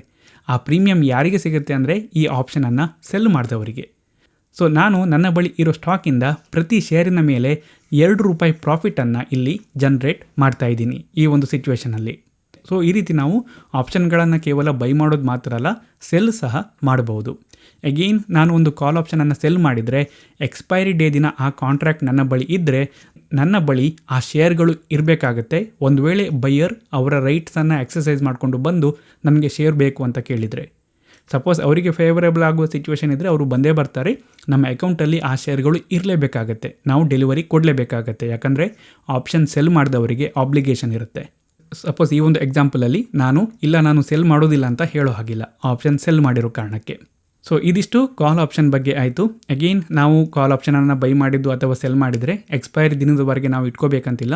ಮಿಡ್ವೇದಲ್ಲಿ ನಾವು ಬೇಕಾದರೆ ಅದನ್ನು ಕ್ಲೋಸ್ ಸಹ ಮಾಡ್ಬೋದು. ಅದ್ರ ಬಗ್ಗೆ ನಾವು ಸೆಪರೇಟ್ ಒಂದು ವೀಡಿಯೋದಲ್ಲಿ ಡಿಸ್ಕಸ್ ಮಾಡೋಣ. ಸೊ ಫೈನಲ್ ಆಗಿ ನಾವು ಈ ವಿಡಿಯೋದಲ್ಲಿ ಪುಟ್ ಆಪ್ಷನ್ನ ಬಗ್ಗೆ ನೋಡೋಣ. ಸಪೋಸ್ ನನ್ನ ಬಳಿ ಈ ಒಂದು ಸ್ಟಾಕ್ XYZ ಏನಿದೆ ಇದರ 500 ಶೇರ್ಗಳು ಇದ್ದಾವೆ. ಮೇ ಬಿ ನಾನು ಇದನ್ನು ಒಂದು ₹90ಗೆ ಬೈ ಮಾಡಿದ್ದೆ ಅಂತ ಇಟ್ಕೊಳ್ಳೋಣ. ಸೊ ಈಗ ಅದರ ಬೆಲೆ ₹100 ಟ್ರೇಡ್ ಆಗ್ತಾಯಿದೆ. ಸೊ ನನಗೇನು ಅನಿಸುತ್ತಂದರೆ ನೆಕ್ಸ್ಟ್ ಮುಂಬರುವ ದಿನಗಳಲ್ಲಿ ಈ ಒಂದು ಸ್ಟಾಕ್ ಏನಿದೆ ಇದರ ಬೆಲೆ ಕಡಿಮೆ ಆಗ್ಬೋದು ಅಂತ ಹೇಳಿ. ಸೊ ನನಗೆ ಇಲ್ಲಿ ಏನೊಂದು ಪ್ರಾಫಿಟ್ ಆಗ್ತಾಯಿದೆ ಅಥವಾ ನನ್ನ ಒಂದು ಸ್ಟಾಕಿನ ಬೆಲೆ ಏನಿದೆ, ಸಪೋಸ್ ಈ ಒಂದು ಸ್ಟಾಕಿನ ಬೆಲೆ ಬಹಳ ಕಡಿಮೆಯಾಗಿ ಮೇ ಬಿ ಒಂದು ₹70 ಬಂದರೆ ನನಗೆ ತುಂಬಾ ಲಾಸ್ ಆಗುತ್ತೆ ಅಂತ ನಾನು ಅನ್ಕೋತಾ ಇದ್ದೀನಿ. ಅದ್ರ ಜೊತೆಗೆ ನಾನು ಇಲ್ಲಿ ನೆಕ್ಸ್ಟ್ ಇದರ ಪ್ರೈಸ್ ಕಡಿಮೆ ಬರುತ್ತಂತ ನನ್ನ ಸ್ಟಾಕನ್ನು ಈಗಲೇ ಸೆಲ್ ಮಾಡಲಿಕ್ಕೆ ರೆಡಿ ಇಲ್ಲ ಈಕ್ವಿಟಿ ಮಾರ್ಕೆಟಲ್ಲಿ. ಸೊ ನನಗೆ ಏನು ಅನಿಸುತ್ತೆ ಅಂದರೆ ಸಪೋಸ್ ಏನಾದರೂ ಪ್ರೈಸ್ ಡ್ರಾಪ್ ಆದರೆ ನನಗೆ ಆಗುವ ಲಾಸನ್ನು ನಾನು ಮಿನಿಮೈಸ್ ಮಾಡಬೇಕು. ಅದೇ ರೀತಿ ಪ್ರಾಫಿಟ್ ಆದರೆ ಅಂದರೆ ಈ ಶೇರಿನ ಬೆಲೆ ಜಾಸ್ತಿ ಆಗೋದಾದರೆ ನಾನು ಒಂದು ಸಣ್ಣ ಪ್ರೀಮಿಯಮನ್ನು ಕೊಟ್ಟು ನೆಕ್ಸ್ಟ್ ಆ ಅಪ್ಮೂವನ್ನು ಕ್ಯಾಪ್ಚರ್ ಮಾಡುವ ಹಾಗೆ ಆಗಬೇಕು ಅಂತ ಥಿಂಕ್ ಮಾಡ್ತಾ ಇರ್ತೀನಿ. ಸೊ ಈ ಒಂದು ಸಿಚುವೇಷನಲ್ಲಿ ನಾನು ಏನು ಮಾಡ್ಬೋದಂದರೆ ನಾನೊಂದು ಪುಟ್ ಆಪ್ಷನನ್ನು ಬೈ ಮಾಡ್ಬೋದು. ಸೊ ಯಾರು ಒಂದು ಪುಟ್ ಆಪ್ಷನನ್ನು ಬೈ ಮಾಡಿರ್ತಾರೋ ಅವರಿಗೆ ಫ್ಯೂಚರಲ್ಲಿ ಒಂದು ನಿರ್ದಿಷ್ಟ ದಿನ ನಿರ್ದಿಷ್ಟ ಬೆಲೆಗೆ ಅವರ ಬಳಿ ಇರುವ ಒಂದು ಆ್ಯಸೆಟನ್ನು ಸೆಲ್ ಮಾಡುವ ರೈಟ್ ಸಿಗುತ್ತೆ. ಆದರೆ ಅವರು ಸೇಲ್ ಮಾಡಲೇಬೇಕಂತಿಲ್ಲ. ಯಾರು ಆಪ್ಷನನ್ನು ಬೈ ಮಾಡಿದಾರೋ ಅವರಿಗೆ ರೈಟ್ ಸಿಗುತ್ತೆ, ಆಬ್ಲಿಗೇಷನ್ ಇರುವುದಿಲ್ಲ. ಸಪೋಸ್ ನಾನು ಒಂದು ಪುಟ್ ಆಪ್ಷನನ್ನು ಬೈ ಮಾಡ್ತೀನಿ, ಮೇ ಬಿ ನಾನಿಲ್ಲಿ 5 ಲಾಟನ್ನು ಬೈ ಮಾಡ್ತೀನಿ. ಯಾಕಂದರೆ ನನ್ನ ಬಳಿ 5 ಲಾಟ್ ಇದೆ, ಒಂದು ಲಾಟಲ್ಲಿ 100 ಶೇರ್ ಆಗುತ್ತೆ. ಸೊ ಈ ಒಂದು ಪುಟ್ ಆಪ್ಷನ್ ಪ್ರಕಾರ ನಾನು ನನ್ನ ಬಳಿ ಇರೋ ಶೇರ್ಗಳನ್ನು ಈ ಒಂದು ಎಕ್ಸ್ಪೈರಿಯ ದಿನ ಮೇ ಬಿ ಇಲ್ಲಿಂದ 1 ತಿಂಗಳು ಆದ ನಂತರ ₹100ಗೆ ಸೆಲ್ ಮಾಡ್ಬೋದು ಅಂತ ಈ ಒಂದು ಕಾಂಟ್ರಾಕ್ಟ್ ಹೇಳೋದಾದರೆ ಮೇ ಬಿ ಇದಕ್ಕೆ ನಾನೊಂದು ₹3 ಪ್ರೀಮಿಯಮನ್ನು ಪರ್ ಶೇರ್ ಪೇ ಮಾಡ್ತಾ ಇದ್ದೀನಿ ಅಂತ ಅಂದ್ಕೊಂಡ್ರೆ ಈ ಒಂದು ಎಕ್ಸ್ಪೈರಿಯ ದಿನ ಸಪೋಸ್ ನನ್ನ ಬಳಿ ಈ ಕಾಂಟ್ರಾಕ್ಟ್ ಇದ್ದು ಈ ಒಂದು ಶೇರಿನ ಬೆಲೆ ಸಪೋಸ್ ₹80ಗೆ ಬಂದರೆ ನಾನು ಈ ಒಂದು ಪುಟ್ ಆಪ್ಷನನ್ನು ಬಳಸ್ಕೊಂಡು ಇದು ನನಗೆ ಕೊಟ್ಟಿರುವ ರೈಟನ್ನು ಬಳಸ್ಕೊಂಡು ನನ್ನ ಬಳಿ ಇರೋ 500 ಶೇರ್ಗಳನ್ನು ಅಂದರೆ 5 ಲಾಟನ್ನು ₹100ಗೆ ಸೇಲ್ ಮಾಡ್ಬೋದು. ಮಾರ್ಕೆಟಲ್ಲಿ ₹80 ಇದೆ ಅದರ ಬೆಲೆ, ಬಟ್ ನನಗೆ ಇಲ್ಲಿ ₹100ಗೆ ಅದನ್ನು ಸೆಲ್ ಮಾಡಲಿಕ್ಕೆ ಸಾಧ್ಯ ಆಗುತ್ತೆ. ಸೊ ಪ್ರೈಸ್ ಕಡಿಮೆ ಆಯಿತು, ಬಟ್ ನಾನು ನನಗೆ ಆಗ್ತಾ ಇರೋ ಲಾಸನ್ನು ಮಿನಿಮೈಸ್ ಮಾಡ್ತಾ ಇದ್ದೀನಿ. ಹೇಗೆ ಅಂದರೆ ಇಲ್ಲಿ ನಾನು ₹100ಗೆ ಸೇಲ್ ಮಾಡ್ಬೋದು, ಆದರೆ ಈ ಒಂದು ಕಾಂಟ್ರಾಕ್ಟನ್ನು ಬೈ ಮಾಡಲಿಕ್ಕೆ ನಾನು ₹3 ಪ್ರೀಮಿಯಮನ್ನು ಪೇ ಮಾಡಿದ್ದೀನಿ ಪರ್ ಶೇರ್. ಸೊ ಹಾಗಾಗಿ ನಾನು ಇದನ್ನು ₹97ಗೆ ಸೆಲ್ ಮಾಡಿದ ಹಾಗೆ ಆಗತ್ತೆ. ಅದೇ ರೀತಿ ಒಂದು ವೇಳೆ ಈ ಒಂದು ಸ್ಟಾಕಿನ ಬೆಲೆ ನೆಕ್ಸ್ಟ್ ₹110 ಹೋದರೆ ಆಗ ನನಗೆ ಈ ಪುಟ್ ಆಪ್ಷನ್ ಕೊಟ್ಟಿರುವ ಒಂದು ರೈಟನ್ನು ಬಳಸೋದಿಲ್ಲ. ಈ ಒಂದು ಎಕ್ಸ್ಪೈರಿಯ ದಿನ ನನ್ನ ಕಾಂಟ್ರಾಕ್ಟ್ ವರ್ತ್ಲೆಸ್ ಆಗಿ ಹೋಗುತ್ತೆ. ಯಾಕಂದರೆ ₹110ಗೆ ನಾನು ಮಾರ್ಕೆಟಲ್ಲಿ ಸೇಲ್ ಮಾಡ್ಬೋದು ನನ್ನ ಬಳಿ ಇರೋ ಸ್ಟಾಕನ್ನು. ಅದನ್ನು ಯಾಕೆ ನಾನು ಈ ಕಾಂಟ್ರಾಕ್ಟನ್ನು ಬಳಸ್ಕೊಂಡು ₹100ಗೆ ಸೇಲ್ ಮಾಡಲಿ? ಸೊ ನಾನು ನನ್ನ ರೈಟ್ಸನ್ನು ಎಕ್ಸಸೈಸ್ ಮಾಡೋದಿಲ್ಲ. ಸೊ ಈ ಒಂದು ಕಾಂಟ್ರಾಕ್ಟ್ ವರ್ತ್ಲೆಸ್ ಆಗಿ ಹೋಗುತ್ತೆ. ನನಗೆ ಏನು ಲಾಸ್ ಆಗುತ್ತೆ ಅಂದರೆ ಈ ಒಂದು ₹3 ಪರ್ ಶೇರ್ ಪ್ರೀಮಿಯಮ್ ನಾನೇನು ಪೇ ಮಾಡಿದ್ದೀನಿ ಅದು ನನಗೆ ಲಾಸ್ ಆಗುತ್ತೆ. ಒಟ್ಟಾರೆ ನಾನಿಲ್ಲಿ 5 ಲಾಟನ್ನು ಮಾಡಿದರೆ ಸೊ ಇದು 3 × 5 × 100. ಯಾಕಂದರೆ ಒಂದು ಲಾಟಲ್ಲಿ 100 ಶೇರ್ಗಳಿದ್ದಾವೆ, 5 ಲಾಟ್, ಒಂದು ಶೇರಿಗೆ ₹3. ನನಗೆ ₹1500 ಲಾಸ್ ಆಗುತ್ತೆ ಈ ಒಂದು ಸಿಚುವೇಷನಲ್ಲಿ. ಆದರೆ ಇಲ್ಲಿ ಸ್ಟಾಕಿನ ಬೆಲೆ 110ಕ್ಕೆ ಹೋಗಿದೆ ಈಗ. ಸೊ ಹಾಗಾಗಿ ನನಗೆ ಇಲ್ಲಿ ₹3 ಲಾಸ್ ಆಯಿತು. ಬಟ್ ಈ ಒಂದು ಆಪ್ಷನ್ ನನ್ನ ಬಳಿ ಇರೋ ಕಾರಣಕ್ಕೆ ನನಗೆ ಇದನ್ನು ಬೇಕಾದರೆ ಈಗ ನಾನು ₹110ಗೆ ಸೆಲ್ ಮಾಡುವ ಒಂದು ಚಾನ್ಸ್ ಸಿಗುತ್ತೆ. ಸೊ ಈ ರೀತಿ ಪುಟ್ ಆಪ್ಷನ್ ವರ್ಕ್ ಆಗುತ್ತೆ. ಸೊ ಎಕ್ಸ್ಪೈರಿ ಡೇ ದಿನ ನಮ್ಮ ಬಳಿ ಪುಟ್ ಆಪ್ಷನ್ ಇದ್ದರೆ, ನಾನೇನಾದರೂ ಪುಟ್ ಆಪ್ಷನ್ ಬೈಯರ್ ಆಗಿದ್ದರೆ ನನಗೆ ರೈಟ್ ಇರುತ್ತೆ ಆ ಒಂದು ಆಪ್ಷನನ್ನು ಎಕ್ಸಸೈಸ್ ಮಾಡಿ ನನ್ನ ಬಳಿ ಇರುವ ಶೇರ್ಗಳನ್ನು ಸೆಲ್ ಮಾಡಲಿಕ್ಕೆ. ನನಗೆ ಫೇವರೇಬಲ್ ಸಿಚುವೇಷನ್ ಇದ್ದರೆ ನಾನು ಸೆಲ್ ಮಾಡ್ತೀನಿ, ಇಲ್ಲಾಂದರೆ ಸೆಲ್ ಮಾಡೋದಿಲ್ಲ, ನನ್ನ ಕಾಂಟ್ರಾಕ್ಟನ್ನು ಬಳಸೋದಿಲ್ಲ. ನನಗೆ ಫೇವರೇಬಲ್ ಸಿಚುವೇಷನ್ ಇಲ್ಲ ಅಂದರೆ ನಾನು ಕೊಟ್ಟಿರೋ ಪ್ರೀಮಿಯಮ್ ನನಗೆ ಲಾಸ್ ಆಗುತ್ತೆ. ಅಗೇನ್ ನಾವು ಈಗ ಟ್ರೇಡ್ ಮಾಡುವಾಗ ಈ ರೀತಿಯ ಪುಟ್ ಆಪ್ಷನ್ಗಳನ್ನು ಬೈ ಮಾಡ್ಕೊಂಡಿದ್ರೆ ನಾವು ಎಕ್ಸ್ಪೈರಿ ದಿನದವರೆಗೆ ಅದನ್ನು ಇಟ್ಕೋಬೇಕು ಅಂತ ಇಲ್ಲ. ನಾವು ಅದನ್ನು ಬೇಕಾದರೆ ಮಿಡ್ವೇಯಲ್ಲಿ ಕ್ಲೋಸ್ ಸಹ ಮಾಡ್ಬೋದು. ಸೊ ಇಲ್ಲಿ ಇದೇ ರೀತಿ ಈ ಪುಟ್ ಆಪ್ಷನನ್ನು ಬೈ ಮಾತ್ರ ಅಲ್ಲ, ನಾವು ಬೇಕಾದರೆ ಸೆಲ್ ಸಹ ಮಾಡ್ಬೋದು. ಸಪೋಸ್ ಈ ಒಂದು ಸ್ಟಾಕ್ ಏನಿದೆ ಇದರ ಬೆಲೆ ಈಗ ₹100 ಟ್ರೇಡ್ ಆಗ್ತಾ ಇದೆ. ಸೊ ನನ್ನ ವ್ಯೂ ಏನಿದೆ ಅಂದರೆ ಈ ಒಂದು ಸ್ಟಾಕ್ ಏನಿದೆ ಇದರ ಬೆಲೆ ನೆಕ್ಸ್ಟ್ ಮುಂಬರುವ ದಿನಗಳಲ್ಲಿ ಜಾಸ್ತಿ ಆಗುತ್ತೆ ಅಂತ ಹೇಳಿ. ಅದೇ ಒಂದಿಷ್ಟು ಜನ ಯಾರ ಬಳಿ ಈ ಒಂದು ಸ್ಟಾಕ್ ಇದೆಯೋ ಅವ್ರಿಗೆ ಏನು ಅನ್ನಿಸ್ತಾ ಇರ್ಬೋದು ಅಂದರೆ ನನ್ನ ಹತ್ರ ಈ ಸ್ಟಾಕ್ ಇದೆ ಬಟ್ ಮುಂಬರುವ ದಿನಗಳಲ್ಲಿ ಇದರ ಬೆಲೆ ಕಡಿಮೆ ಆಗ್ಬೋದು ಅಂತ ಹೇಳಿ.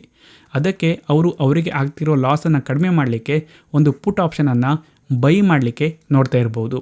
ಆ ಮೂಲಕ ಅವರು ಸಪೋಸ್ ಇದರ ರೇಟ್ ಕಡಿಮೆ ಆದರೆ ಒಂದು ಸ್ಪೆಸಿಫಿಕ್ ಬೆಲೆಗೆ ಅದನ್ನು ನನಗೆ ಸೆಲ್ ಮಾಡಲಿಕ್ಕೆ ಸಾಧ್ಯ ಆಗಲಿ ಅನ್ನೋ ಕಾರಣಕ್ಕೆ ಮೇ ಬಿ ₹100ಗೆ.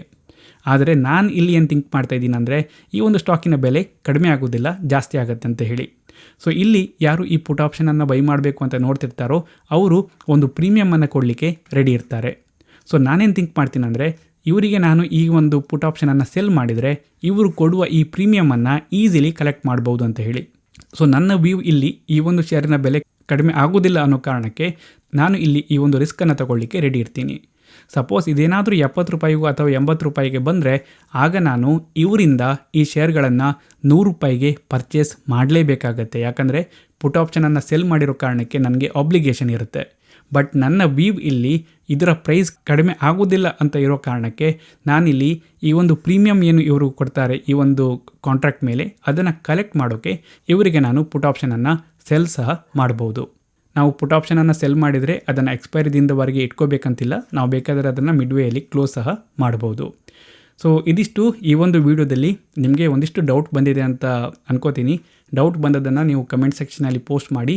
ಇನ್ನೊಬ್ಬರ ಡೌಟಿಗೆ ನಿಮಗೆ ಆನ್ಸರ್ ಗೊತ್ತಿದ್ದರೆ ನೀವು ಅದಕ್ಕೆ ರಿಪ್ಲೈ ಮಾಡಿ. ವಿಡಿಯೋ ಇಷ್ಟ ಆದರೆ ಲೈಕ್ ಮಾಡಿ, ಇಲ್ಲಾಂದರೆ ಡಿಸ್ಲೈಕ್ ಮಾಡಿ. ಏನಾದರೂ ಹೇಳಬೇಕಂತ ಇದ್ದರೆ ಅದನ್ನು ಕಮೆಂಟ್ ಮಾಡಿ. ಇದೇ ರೀತಿ ಬೇರೆ ವರ್ಡ್ಸ್ಗಳನ್ನ ನೋಡೋದಕ್ಕೆ ನನ್ನ ಚಾನಲ್ಗೆ ಸಬ್ಸ್ಕ್ರೈಬ್ ಮಾಡಿ. Thank you.